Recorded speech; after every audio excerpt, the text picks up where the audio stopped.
How to obtain a drying rack Sky Factory 4. To obtain a drying rack in Sky Factory 4 you will need to have oak logs. You can get this by planting saplings in dirt. To obtain a drying rack you will only need 1 oak log. That is very easy to get. If you wish to know how to grow a tree faster you can check the description of the video. I have a tutorial about how you can get saplings and trees to grow faster. To get a drying rack you will need also to have a crafting table. The oak logs will be converted to oak wood planks. Then the wood planks will be converted to oak wood slabs.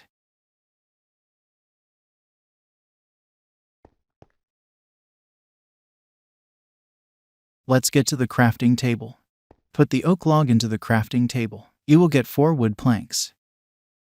Now place 3 wood planks into a row on the crafting table. You will get 6 wood slabs. To get a drying rack you will need 3 wood slabs. Place 3 wood slabs in 1 row on the crafting table. Now you have the drying rack. How to use the drying rack? Just place the drying rack on the floor. Now select the item you wish to dry and right-click the drying rack. I will put in the drying rack a dirt accord. If you see a progress on the rack then it means the drying is happening.